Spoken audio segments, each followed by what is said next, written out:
जिंदगी में हर मौके का फायदा उठाइए, पर किसी की लाचारी का, किसी की मजबूरी का और किसी के भरोसे का कभी फायदा नहीं उठाना चाहिए।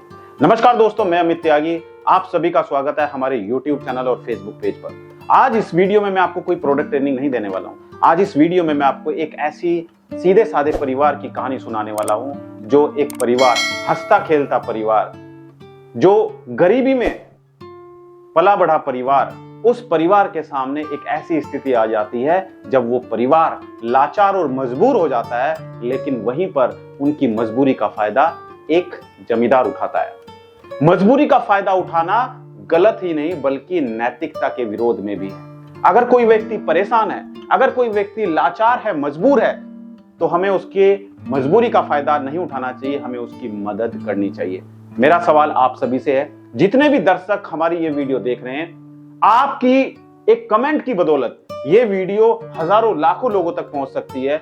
आप मुझे कमेंट करके बताइए कि क्या किसी की मजबूरी का फायदा उठाना, किसी के लाचारी का फायदा उठाना, किसी की बेबसी का फायदा उठाना, किसी के भरोसे का फायदा उठाना क्या सही है या गलत है। कमेंट में यस और नो जरूर लिखिएगा।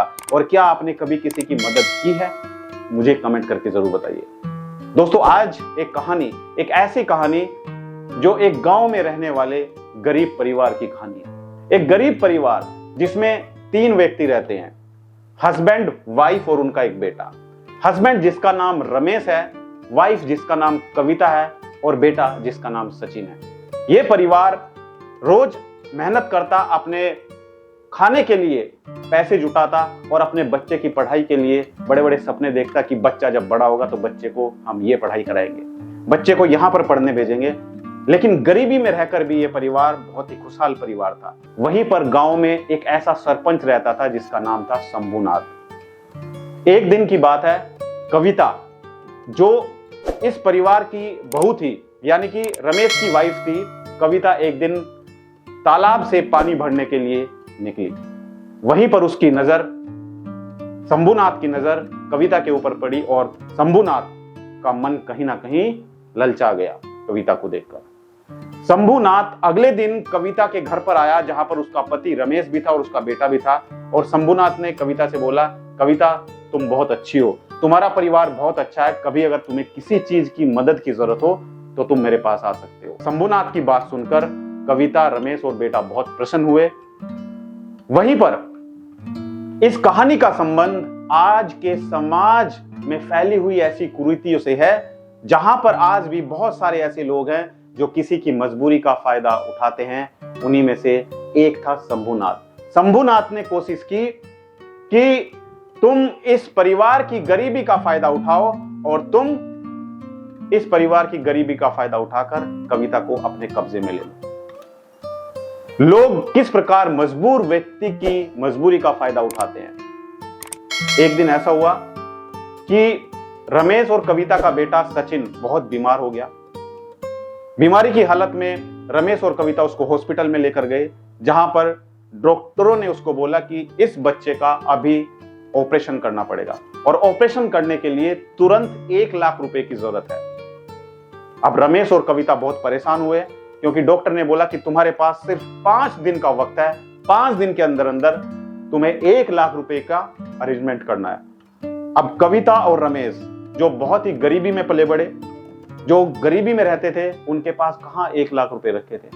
दोनों बहुत परेशान हुए, दोनों आपस में डिस्कस करने लगे कि कहां से 1 लाख रुपए का अरेंजमेंट किया जाए।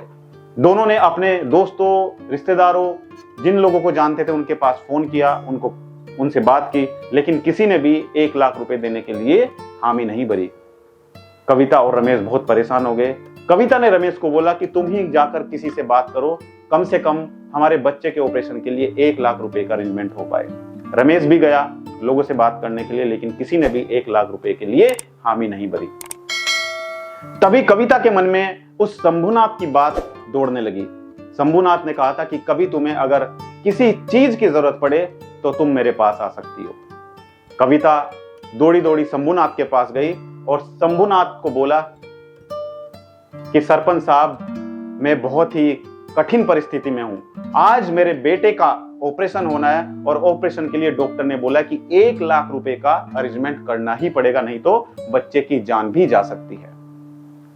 सरपंच ने बोला कि मैंने तो तुम्हें पहले ही बोला था कि अगर कभी किसी चीज की जरूरत हो तो तुम मेरे पास आ सकती हो, लेकिन मेरी एक शर्त है। शर्त यह है कि तुम्हें मेरे साथ एक रात गुजारनी पड़ेगी। कविता को बहुत गुस्सा आया।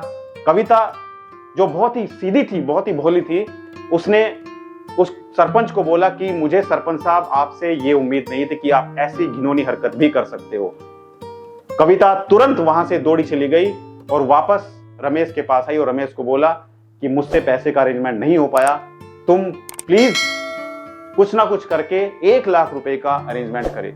रमेश फिर दौड़ा, भागा, किसी दूसरे व्यक्ति के पास गया, लेकिन कहीं से भी 1 लाख रुपए का अरेंजमेंट नहीं हो पाया। आखिर बात आ गई 5वां दिन, आखिरी दिन, जिस दिन डॉक्टर ने बोला था कि आज ऑपरेशन होना है, उस दिन तक कोई भी 1 लाख रुपए का अरेंजमेंट नहीं हो पाया। कविता बहुत दुखी हुई। कविता ने सोचा कि ठीक है, मैं सरपंच के पास दोबारा जाती हूं, क्योंकि बच्चे से बड़ी चीज कोई नहीं है।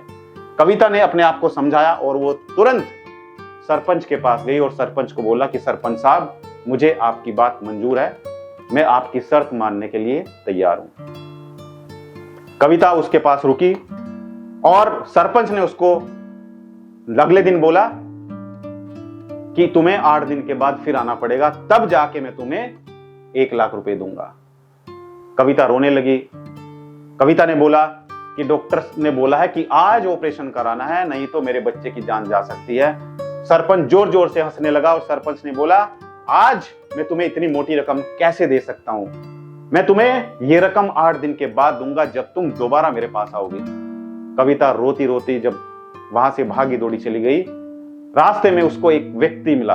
वो व्यक्ति उसको रोता हुआ देखकर उसने उससे पूछा कि बहन क्या हुआ, तुम क्यों रो रही हो, क्या हुआ, क्या समस्या है, मुझे आप बताइए, क्यों तुम रो रही हो। तो कविता ने उस व्यक्ति को बताया कि ऐसे ऐसे मेरे साथ हुआ है, मेरा बेटा हॉस्पिटल में एडमिट है, इस तरीके से डॉक्टर ने बोला कि आज उसका ऑपरेशन होना बहुत जरूरी है, जिसके लिए 1 लाख रुपए की जरूरत है। तो उस अनजान व्यक्ति ने बोला कि बहन तुम चिंता मत करिए, मैं तुम्हारे साथ हूं, तुम चिंता मत करिए, मेरा एक एनजीओ है, उस एनजीओ में ऑपरेशन बिल्कुल फ्री में होता है, मैं तुम्हारे बेटे को अपने एनजीओ में लेकर जाऊंगा और वहां पर बेटे का ऑपरेशन कराऊंगा। तो कविता उसकी बात सुनकर कविता ने बोला कि भैया बहुत बहुत धन्यवाद आपका, आपने आज मेरे बेटे के लिए इतना कुछ सोचा, इसके लिए मैं आपका तहे दिल से शुक्रिया अदा करती हूँ। तो दोस्तों, जिंदगी में कहीं ना कहीं ऐसे व्यक्ति आपको जरूर टकराए होंगे जिन्होंने कभी ना कभी किसी की मजबूरी का फायदा उठाने की कोशिश की है।